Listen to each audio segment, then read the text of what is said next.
Welcome to Ammu all in one channel. ఈరోజు నేను చిన్న కాకరకాయ కూర చేస్తున్నా. దీన్ని చిన్న కాకరకాయ అంటారు, సన్న కాకరకాయ అని కూడా అంటారు. ఇది ఇప్పుడే దొరుకుతుంది, అంటే ఈ సీజన్లోనే దొరుకుతుంది. ఇది నాకు పావు కేజీ ఒక 70 రూపీస్ పడింది. ఇది కొంచెం కాకరకాయలాగానే చేదుగా ఉంటుంది. ఇవి ఇలా ఆ చూర ఈ చూర ఇలా మన చేతితో తీసేసుకోవచ్చు, ఈజీగా వస్తుంది అన్నమాట. ఇలా అన్నిటినీ చేతితో తీసేసుకోవాలి.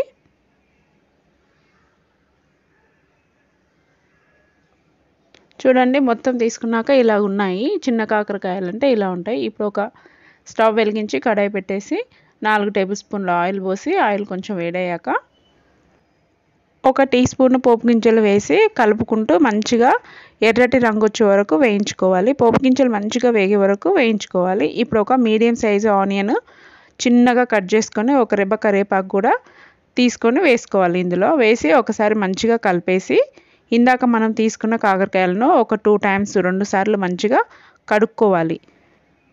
ఇప్పుడు ఈ కాకరకాయలను కూడా ఆనియన్లోనే వేయాలి.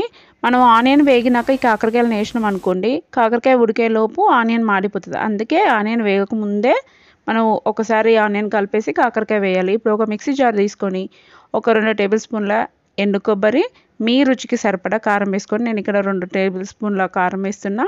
తర్వాత కొంచెం ఉప్పు, మీ రుచికి సరిపడా ఉప్పు వేసుకోండి. 1 టీ స్పూను జీలకర్ర వేసి మంచిగా మూత పెట్టేసి మెత్తగా మిక్సీ పట్టుకోవాలన్నమాట. చూడండి, ఇలా మెత్తగా మిక్సీ పట్టుకోవాలి. ఇప్పుడు పొట్టు తీసేసిన ఒక 5-6 వెల్లుల్లి రెబ్బలు ఇందులో వేసేసి, దీన్ని కూడా ఇప్పుడు మూత పెట్టేసి మంచిగా మెత్తగా మిక్సీ కొట్టుకోవాలి. ఇప్పుడు మీరు పొట్టన్న తీసుకోవచ్చు, లేదంటే పొట్టు తీయకుండా కూడా అలాగే వేసుకోవచ్చు వెల్లుల్లిని. చూడండి, వెల్లుల్లి వేసిన తర్వాత ఇలా మెత్తగా అవ్వాలి. పొడి అనేది ఇలా వచ్చిందనమాట. ఇప్పుడు మధ్య మధ్యలో ఈ కాకరకాయలని కలుపుకుంటూ ఉండాలి. చూడండి, ఇక్కడ కాకరకాయలు అనేది వేగిపోయినవి. మీరు కాకరకాయలు అనేది తక్కువ వేంపినారు అనుకోండి, ఇవి చేదుగా, చాలా ఎక్కువ చేదుగా ఉంటాయి. ఇప్పుడు ఇలా వేగిన కాకరకాయల్లోకి ఇందాక మనం పొడి చేసుకున్న కొబ్బరి మిశ్రమం వేసి మంచిగా కలుపుకోవాలి. చిన్న మంట మీద కలుపుతూ మంచిగా వేయించుకోవాలి. చూడండి, ఒక 10 నిమిషాల తర్వాత ఫ్రై అనేది ఇలా రెడీ అయిపోయింది. ఇప్పుడు మీరు స్టవ్ ఆఫ్ చేసి సర్వ్ చేసుకొని తినడమే. చాలా అంటే చాలా బాగుంటుందండి. ఇది రైస్, రోటీ, చపాతీలోకి చాలా బాగుంటుంది.